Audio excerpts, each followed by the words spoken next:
associate professor at Notre Dame.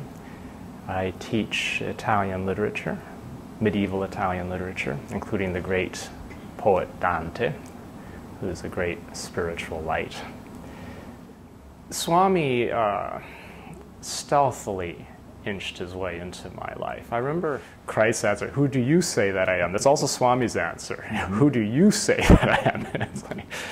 It's the surrender of the finite self. You have to be willing to let go of what you think you are in order to awaken to the unlimited possibility of what we are in God. You sound like a veteran. Have you done that? I've been burning in this fire a while. Was Sam Sandweiss's The Holy Man and the Psychiatrist. I opened that book. I got to page 3. I remember it was the 3rd page. And I just realized this is true. This is true. It's exactly as St. Augustine says, you know, that no matter what the evidence may be, for or against, there is something in you that says this is the truth. It was actually my encounter with Sathya Sai Baba that awoke me to the reality of Christ and of spiritual life and truth, and among other things, that all these stories in the Bible are not just fanciful. It was quite shocking to me to realize that most of them, maybe all of them, are literally true. Spiritual life is full of plateaus and dips and regressions and moves forward. Often, you know, some sages have said it's kind of like a wave, you know, that moves forward, but then it has to have a backwash in order to gather strength to move forward again. And spiritual life is also cyclical like that. It has these waves. And you can't just sustain a fever pitch all the time, because that's not the way anything works in nature. One person here on a sidewalk in Chicago, that's when she was a Baptist Christian, intensely into her, you know, Baptist Christian church. And she was on lunch hour in Chicago, and this extraordinary figure, barefoot, orange robe with an afro, appears on the street in front of her and says, "Follow me." And no, there's only one ultimate goal of life, and that is to live in the direct experience of God. And we all live in God already because there's nothing but God. But if it's a path that it makes every other path seem very insipid. If you take one step on this path, the most extraordinary things begin to happen. And joys come that cannot be uttered. Christian Mays, an associate professor at Notre Dame University, who now professes Holy Man Sri Sathya Sai Baba as the spiritual compass of his life. Welcome to Souljourns. This interview was recorded in Chicago in July 2010. Christian Mays, Dr. Christian Mays, welcome to Souljourns. It's such a delight. After a decade, when I last had a chance to hear you speak into a microphone, doing the simultaneous translation for Don Mario Mazzoleni prior to his death for the beautiful Sai Baba devotee interview. It's a delight to be able to have you just by yourself talking to us. And for those who are not totally up to date, and I'm not, why don't you begin by telling us your current professional status at Notre Dame University? I'm an associate professor at Notre Dame. I teach Italian literature, medieval Italian literature, including the great poet Dante, who is a great spiritual light. And yeah, I'm interested in philosophy and in literature and poetry. So which comes first for you, the poetry, literature, philosophy, or the spiritual pursuit? Well, they're all one, but I realize that literature and poetry and philosophy are not ends in themselves. I think I used to think they were, but they lead to a deeper life, and they can prepare a deeper spiritual life, and they can work in harmony with it, but they can't take the place of your own focused spiritual search. Am I wrong in thinking, in having assumed that you also taught theology at Notre Dame? No, I don't really. I mean, I know something about it, of course, because it's related to the things I work on, and I certainly know something about it. But at Notre Dame in particular, theologians who teach Catholic theology have a special status. They're also approved by the church, and it's quite a particular thing. And they obviously know of your far-flung interests, global and galactic, probably, more than just local and university. How should I put this?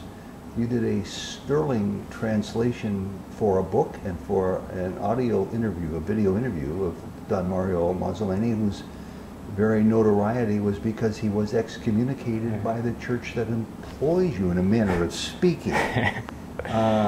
They're okay with all of your spiritual interests, as they have to be, I would imagine. Well, and Notre Dame employs a lot of people. I mean, I don't speak for Notre Dame, certainly. I am everybody at Notre Dame has their own spiritual life, but it's also a very serious research university, which means that inquiry is wide open, and you don't have to sign on any line about your set of ideas or beliefs, because everything is part of inquiry. Notre Dame has a very profound spiritual mission. How that connects then with other facets of spirituality is also something that's always open to question and investigation. But it's not an ideological place. That's what makes it a great university. It's a really spiritual place, which is not in the grip of an ideology. Great definition. Thank you for explaining it that way. Your inquiry has brought you personally face-to-face with holy man Sri Sathya Sai Baba from southern India. My guess is, off the top of my head, you may be the only employee, let alone professor, at Notre Dame who shares that interest. There may be one or two others, actually, but yes, I mean, in my own life, my spiritual life started really with my contact with Sathya Sai Baba. I was born Catholic. I mean, I was baptized Catholic. I was raised always Catholic. I am Catholic in this very profound sense. But I managed to go very nicely through 30 years of life as a Catholic without a real spiritual life. That's true of many of us. It was actually my encounter with Sathya Sai Baba that awoke me to the reality of Christ and of spiritual life and truth, and among other things, that all these stories in the Bible are not just fanciful. Mm-hmm. It was quite shocking to me to realize that most of them, maybe all of them, are literally true. Whereas many people think of them as being myths. Well, my own parish priest when I was growing up was a very sophisticated type who would always explain why in the anthropology of the time, historically, it could appear that this miracle had happened, like the multiplication of the fishes. Well, the Jews at that time always carried food on them. It seemed to be time to eat, so they all took the food out, and it looked like now there was a lot more food than there was before. Now, this is my parish priest explaining this.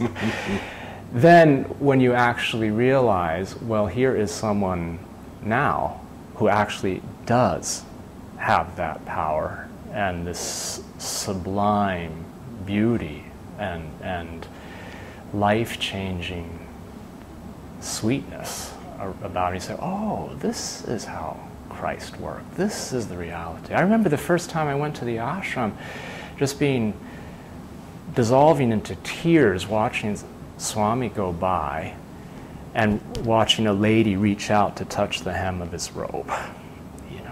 All these things that you read in the gospel, you're like, of course. But I could never have, from my limitations, reading the gospels, I could never imagine the beauty, the sublimity, and the truth that's actually right there on the page. I had to go all the way to India and encounter Sai Baba in order to awaken to the reality of my own faith.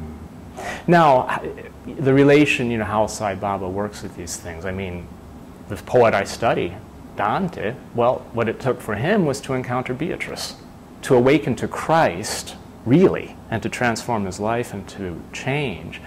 Took an encounter with this Florentine girl named Beatrice, and she becomes the figure who reveals, stands in for, is in a sense Christ in his life, because she brings that consciousness, that love, Christ to birth in him. Well, that's what Swami did for me. Before going any further, I should ask you, what initially drew you to Swami, or maybe it's the other way around. What brought Baba to you? Right, you realize when you get into these things that you don't choose your guru, they choose you. You really don't have any choice in it. We may think we do it. We often think we do. We think, and certainly we can respond or not respond, and that often works out over many years and maybe even longer. Swami stealthily inched his way into my life. I remember I first saw his image and his name when my sister had invited me to dinner in her apartment in New York. We were both living in New York. I was studying at Columbia, and she was working there in the financial aid office. And she had a cassette tape of some bhajans. And I just noticed that with this picture of Swami on it, and I asked, so who's that? And so it's always that was the first encounter I had with, how do you answer that question? You always think, Christ's answer, who do you say that I am? That's also Swami's answer. Who do you say that I am? And it's like, so, well, her answer was, well, he's someone who has infinite powers. I thought, yeah, like what? Pure New York, like, well, he can create anything. He can destroy anything. He knows everything. He can read anybody completely, knows everything in their mind, everything in their lives. I said, oh, really? Not that I believed it. But on the other hand, I knew that my sister is much wiser than I am, and I knew that my sister knew that there was truth in all this. So I was going to not dismiss it, obviously. But she gave me a book to read, which was Sam Sandweiss's The Holy Man and the Psychiatrist. I opened that book. I got to page 3. I remember it was the third page. And I just realized this is true. This is true. It's exactly as St. Augustine says, that no matter what the evidence may be, for or against, there is something in you that says this is the truth. Your story parallels to a T, Jody's. Yeah. She saw a picture in a man's wallet as he was paying a lunch check. She got that book, and within the first couple of pages, she knew. Many of us can't relate to that. That's just amazing. For me, it was self-evident. That kind of sublimity, beauty is the hallmark. For me, that was the one guide I always had, was real beauty, of course. Beauty gets tainted with all kinds of things, but real beauty leads you straight to God if you follow real beauty, because God is beauty. And for me, the sublimity of just 2 or 3 gestures that Sandweiss recounts in those first pages, and you realize only the divine can do that. Wow. And then of course I